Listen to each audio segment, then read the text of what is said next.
ओम परमात्मने नमः।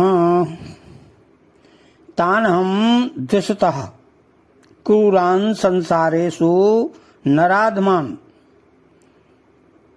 क्षिपाम्यजस्त्र मत्स्वानासुरीष्वैव योनिषु। तानहं दिशतः क्रूरान् संसारेषु नराधमान्, अर्थात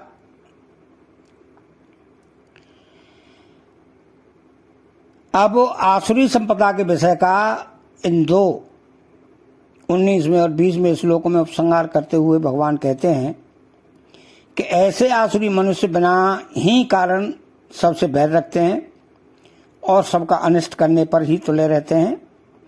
उनके कर्म बड़े क्रूर होते हैं, जिनके द्वारा दूसरों की हिंसा आदि हुआ करती है।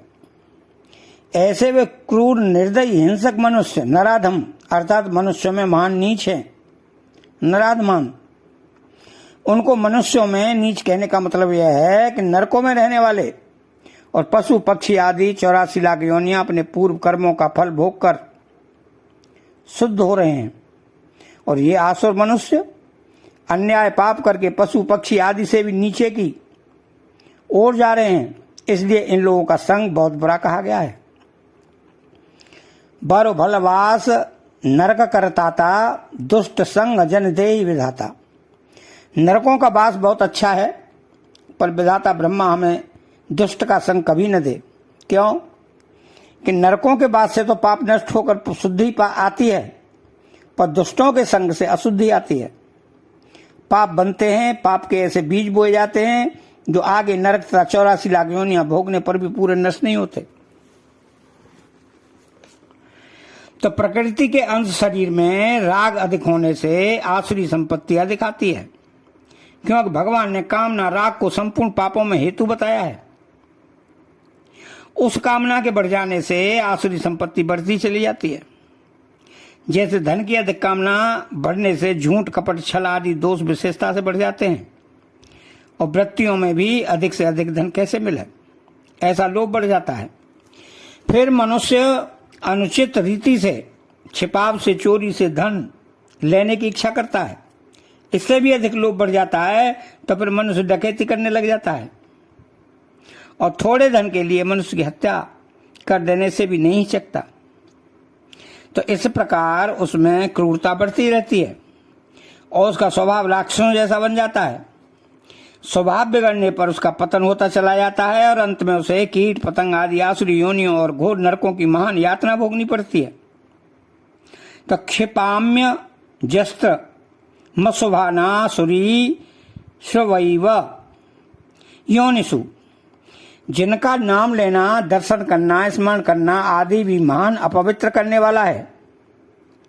तो अशुभान, जैसे क्रूर निर्दयी सबके बैरी मनुष्यों के स्वभाव के अनुसार ही भगवान उनको आसुरी योनि देते हैं। भगवान कहते हैं कि आसुरी श्रवैव योनिषु क्षिपामि, अर्थात मैं उनको उनके स्वभाव के लायक ही कुत्ता, सांप, बिच्छू, बाघ, सिंह आदि आसुरी योनियों में गिराता हूं। वो अभी 1-2 बार नहीं, प्रत्युत बार बार गिराता हूं। अजस्त्रम, जिससे वे अपने कर्मों का फल भोग कर शुद्ध निर्मल होते रहें। तो भगवान का उनको आसुरी योनियों में गिराने का तात्पर्य क्या है? भगवान का उन क्रूर निर्दयी मनुष्यों का भी अपनापन है। भगवान उसको पराया नहीं समझते, अपना द्वेषी वैरी नहीं समझते, प्रत्युत अपना ही समझते हैं।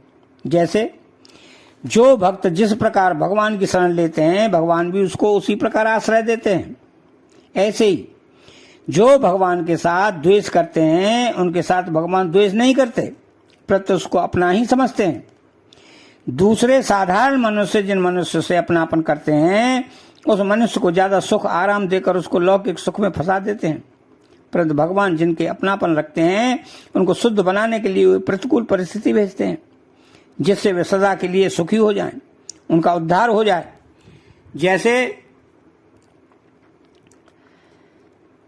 जिससे वे सदा के लिए सुखी हो जाएं, उनका उद्धार हो जाए। जैसे हितैषी अध्यापक विद्यार्थियों पर शासन करके उनकी ताड़ना करके पढ़ाते हैं, जिससे वे विद्वान बन जाएं, उन्नत बन जाएं, सुंदर बन जाएं।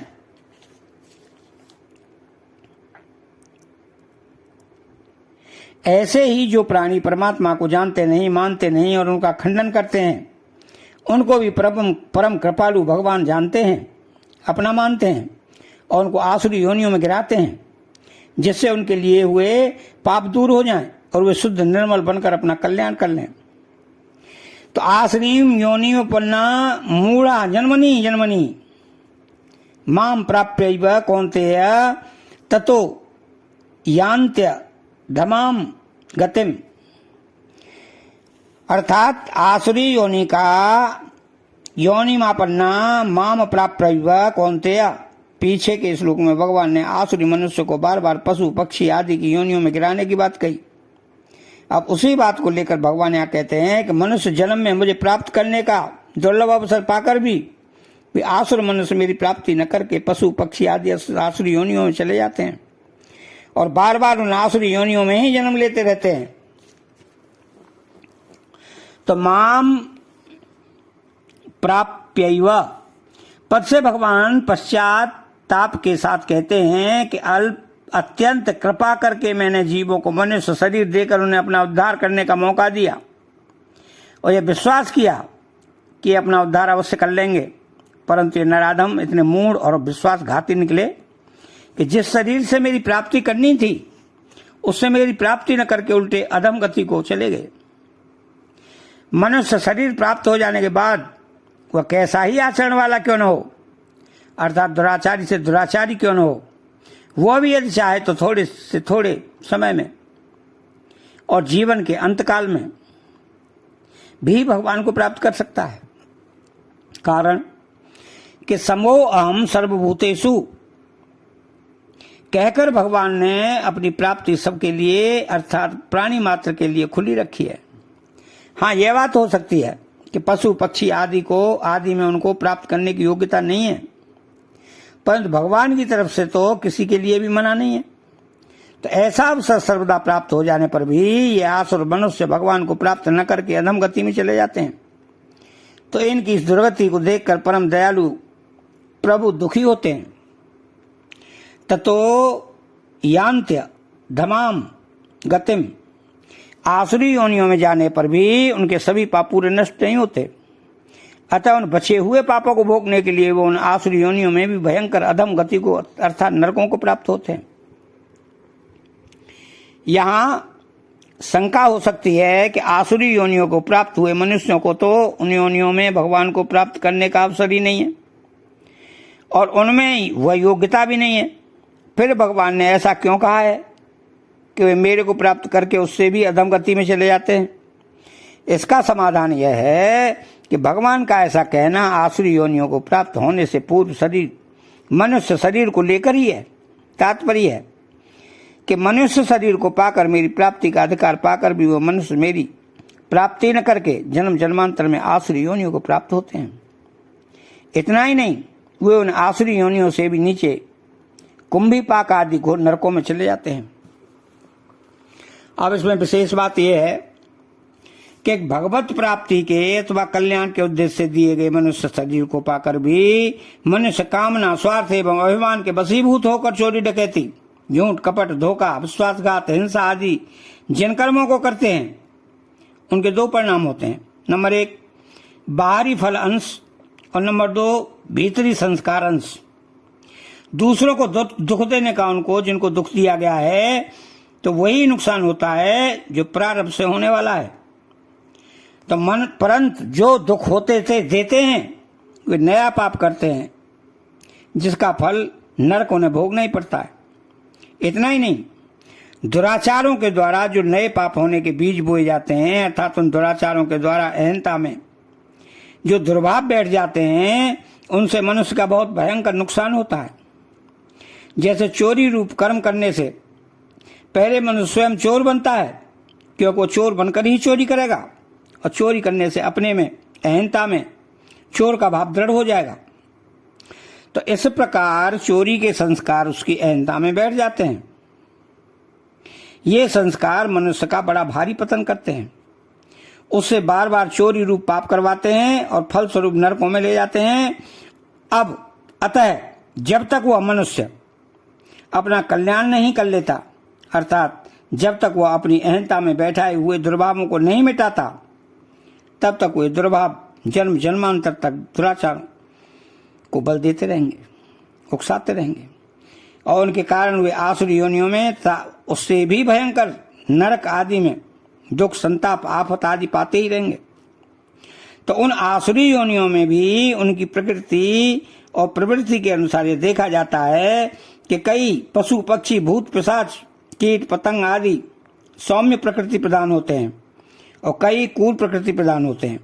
इस तरह उनकी प्रकृति स्वभाव में भेद उनकी अपनी बनाई हुई शुद्ध तथा अशुद्ध अहंता के कारण ही होते हैं। अतः उन योनियों में अपने अपने कर्मों का फलभोग होने पर भी उनकी प्रकृति के भेद वैसे ही बने रहते हैं। इतना ही नहीं, संपूर्ण योनियों को और नरकों को भोगने के बाद किसी क्रम से अथवा भगवत कृपा से उसको मनुष्य शरीर प्राप्त हो भी जाता है, तो भी उनकी अहंता में बैठे हुए काम, क्रोध आदि दुर्भाव पहले जैसे ही रहते हैं। इसी प्रकार जो स्वर्ग प्राप्ति की कामना से यहाँ शुभ कर्म करते हैं और मरने के बाद उन कर्मों के अनुसार स्वर्ग में जाते हैं, वहां उनके कर्मों का फल भोग तो हो जाता है, पर उनके स्वभाव का परिवर्तन नहीं होता, अर्थात उनकी अहंता में परिवर्तन नहीं होता। स्वभाव को बदलने का, शुद्ध बनाने का मौका तो मनुष्य शरीर में ही है। अतः चैनल को सब्सक्राइब करें, बेल आइकन घंटी को दबाएं और कमेंट बॉक्स में जय श्री कृष्णा लिखें। बोलो जय श्री कृष्णा।